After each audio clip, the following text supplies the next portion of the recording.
Assignment 2.2, Belly 1. What is steady state exercise? According to the medical dictionary for the health professions and nursing, steady state exercise is an activity that achieves a balance between the energy required by working muscles and the rate of oxygen and delivery for aerobic ATP production. It's a sub-maximal exercise, and like working aerobically, it's a steady state exercise. In steady state exercise, we are using oxygen normally at low intensity. A good example of this would be 10,000 meters. The method. Firstly, you want to measure the resting levels of the client for breathing rate, blood pressure, heart rate, lactate levels, O2 saturation. This is to give us statistics to compare the results of the change. 2. We then find the client's aerobic training zone, which is 60 to 80% of MHR. We use this by following the steps displayed in the top right of the screen in the Carbon formula. Following this, the client will perform a 2-minute warm-up to ensure any possibility of injury are avoided. Number 4. The client then starts a steady state exercise, and the others will start to record the stats at the correct time. We measure the heart rate every minute. We measure O2 saturation at 3, 8, 13 and 18 minutes. We measure blood pressure at 10 and 20 minutes. We find the lactate levels at 3 and 18 minutes, bulk scale every 2 minutes, and the breathing rate every 4 minutes. Number 5. During exercise, the client must stay in their aerobic training zone to ensure they are working in a steady state. Number 6. When the 20 minute has finished, we measure all the components again, apart from bulk scale. Hypotheses. A hypothesis is a specific testable prediction. It describes in concrete terms what you expect to happen in a certain circumstance. A null hypothesis says there is no statistical significance between the two variables, predicts there will be normative data that will occur. Two-tailed. When you predict that there will be a directional change from the normative data, meaning the critical area will be higher or lower. Single-tailed. When you predict the critical area will be higher than the other or lower than the other. Cardiovascular system hypothesis. We will expect to see a slight increase in the heart rate for the first couple of minutes. After this increase, we expect the heart rate to plateau for the remainder of the 20 minutes. After exercise, we will expect to see the heart rate decrease back to resting levels almost immediately. We will expect the systolic blood pressure to increase and then plateau. However, we expect the diastolic blood pressure to stay the same or even decrease. This is a null hypothesis. Respiratory hypothesis. We firstly expect to see breathing rate increase for the first couple of minutes. After this increase, the breathing rate will plateau for the remaining 20 minutes and return to the normal rate almost immediately after. This is a null hypothesis also. Energy system hypothesis. We expect the body to use the aerobic energy system as they are working aerobically in their aerobic training zone, which is 60 to 80%. We will see this as there will hopefully be no presence of lactic acid in the bloodstream, implying the body's working aerobically, as a build-up of lactic acid would suggest they are working without oxygen or with another energy system. Heart rate. A short anticipatory rise with the release of adrenaline secreted from the adrenal glands causes the heart rate to increase. Heart rate increases for about 3 minutes to 70 to 80% of their maximum heart rate, known as the aerobic zone. This increase in heart rate is due to chemoreceptors detecting increased levels of carbon dioxide in the bloodstream. As a cause of this detection, an impulse is sent to the medulla oblongata through the sympathetic nervous system, causing secretion of norepinephrine. This stimulates the sinoatrial node, resulting in the initial increased heart rate. After about 3 minutes of steady state exercise, the heart rate plateaus as the muscles demand for oxygen is being met, and all of the receptors detect no problem that require oxygen to the muscles. After the plateau, the heart rate will sharply decrease back to the resting level, as there isn't a big oxygen debt to refill. Stroke volume. During submaximal exercise, venous return increases due to the increased demand for oxygen-rich blood, as more must go to the muscles, therefore leading to increased amounts of blood returning to the heart, which is venous return. Due to this increased venous return, the heart stretches more, resulting in more powerful contractions, which inevitably leads to more blood being pumped out, which is an increased stroke volume. However, this is pretty much all the increase there is in regards to stroke volume, as the heart can only pump out so much blood without filling it up. According to interactivephysiology.com, the average stroke volume for an adult is 17 milliliters per beat. However, an elite athlete, specifically an endurance athlete, would have a greater stroke volume, as their heart is stronger, therefore being able to contract more powerfully, pushing out more blood. More blood means more oxygen can be delivered to the working muscles. Cardiac output. Initially, cardiac output increases rapidly to meet the fast increasing demands for oxygen, which will then plateau. Cardiac output also plateaus after a small while, normally about 3 minutes, as the demand for oxygen in muscles is being met. Due to no need of oxygen, the heart doesn't contract as much as there is no need. This is common in all aerobic activity. The average cardiac output for an adult is 5 litres per minute. For an athlete like Mo Farah, his cardiac output will be considerably higher due to an increased stroke volume. Blood flow. Blood flow in steady-state exercise, just like any other exercise, depends on the area of the body and needs adjustments. And these adjustments allow oxygen to go where needed most. During exercise, the body shunts and redistributes blood to the areas it needs more.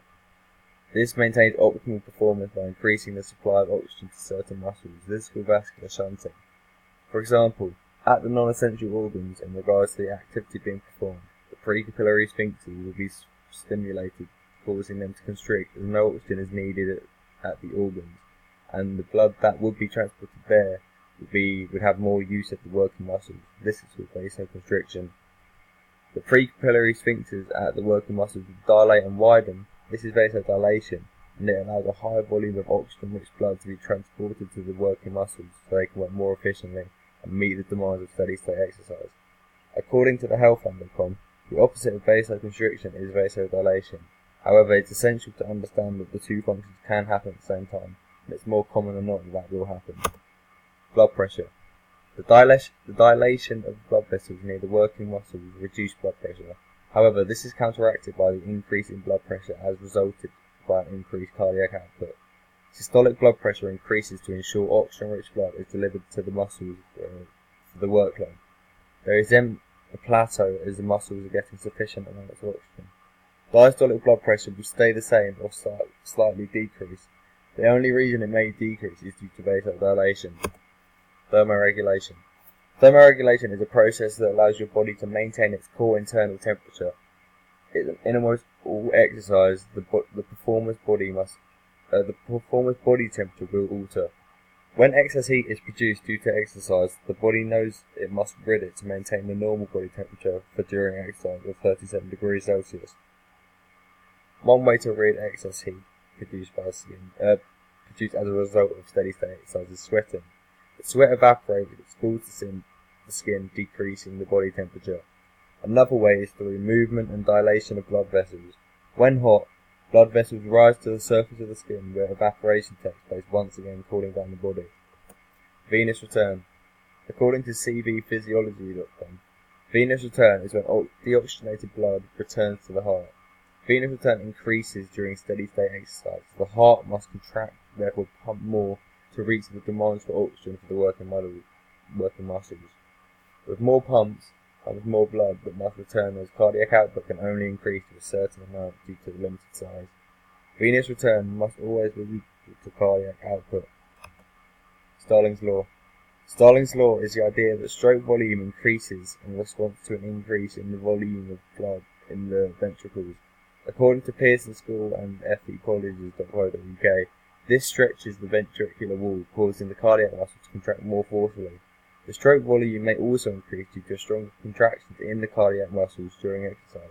Therefore, the lessened heart rate of a trained athlete allows for more filling during the longer diastole, so the stretch of the cardiac muscle is greater.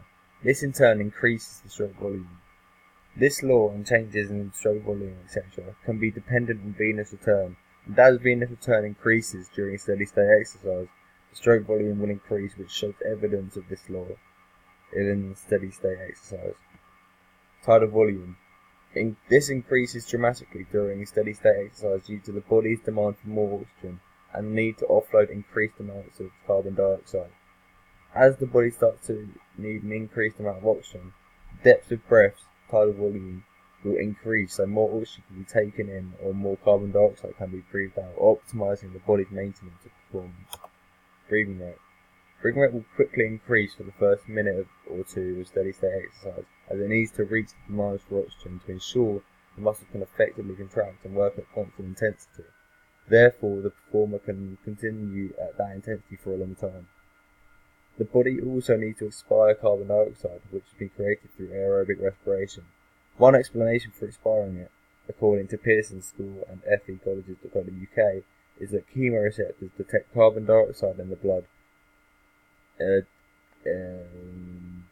If during exercise increased levels of carbon dioxide are detected, the brain sends a signal to the respiratory system to increase the breathing rate to allow the carbon dioxide to be offloaded by it through exhalation. When the lungs are taking in enough oxygen to meet the demands, the breathing rate may plateau. And after steady-state exercise, the breathing rate will quickly return to normal as the oxygen jet is very small. Pliability of muscles, transmission rate of nerve impulses. Muscle spindles provide sensory information about the intensity of exercise to ensure smooth, coordinated movement. When one of the spindles located in the muscle fibers is stretched, a message is sent to the central nervous system via the nerve impulses. When there, the central nervous system decides how many motor units need to be contracted to allow a smooth movement. Golgi tendon organs are proprioceptors, receptors that detect movement, located within the tendons and are sensitive to stretch. Golgi tendon organs send information to the central nervous system regarding the strength of the muscle contraction and, together with muscle spindles, facilitate smooth movement patterns. There is an increase in pliability of muscles when the body becomes more accustomed to steady-state exercise. This is due to the muscle spindles becoming more efficient, so muscles can stretch more comfortably, therefore allowing easier contractions. The transmission rate of nerve impulses can be greatly increased with heat. Effects of temperature and pH on the oxygen dissociation curve. The oxygen dissociation curve shows the relationship between the percentage of oxygen saturation of blood and the partial pressure of oxygen. In steady-state exercise, increased temperature and lower blood pH concentration affects the oxygen dissociation curve, so that more oxygen can be unloaded to supply the working muscles. Energy system responses. According to a 2015 video on study.com, ATP is the energy currency of life. ATP is a high energy molecule found in every cell.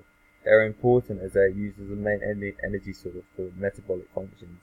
During steady-state exercise, the form of resynthesis back to ATP used is the aerobic energy system. This consists of three main stages: aerobic glycolysis, Krebs cycle, and electron transport chain, which consists of 38 phosphate molecules. As there is a sufficient energy source, the pyruvic acid will go through a link reaction catalyzed by the enzyme coenzyme A, creating acetylcholine A. Due to this, the process now goes to the mitochondria, where aerobic respiration and this energy production occur. The following stage is the Krebs cycle. Firstly, we must know acetylcholine A binds with oxaloacetic acid to create citric acid. This citric acid is then oxidized through the process of Krebs cycle, which comes with four things: a yield of 2 moles and more oxaloacetic acid, carbon dioxide, and hydrogen. The production of more oxaloacetic acid in this process allows it to be a cycle. Next, the hydrogen atoms are transported through a membrane of the mitochondria, NAD and FAD, which are carriers split into ions and electrons. This then makes NADH and FADH, which transport the ions and electrons through the electron transport chain. The ions are oxidized and removed in the form of water. However, some of these ions are split into pairs and provide energy to resynthesize 30 moles to ATP. Along with this, hydrogen gives 4 moles, giving the stage a combined effort of 34 moles. These three processes together create a yield of 38 moles of ATP, which gives the energy to work at a low intensity for hours. It also creates no fatiguing byproduct, which is helpful for making it ideal for sports such as 10,000 meters, according to Mark Adam Cook of Sports and Exercise Science. O2 saturation. The oxygen saturation for all three participants starts at 99% and stays there for the first few minutes. From about 3 to 20 minutes, the numbers plateau but increase and decrease within the regions of 96 to 98%, apart from Evelyn, who stayed in the region until 15 minutes, at which her O2 saturation decreased to about 64% and plateaued until she finished exercise. Heart rate. The average heart rate before the exercise was 133 beats per minute. The average heart rate increased by 12% to 149 beats per minute in the first minute. All heart rates plateau with averages of 160 beats per minute at 10 minutes and 158 beats per minute at 18 minutes.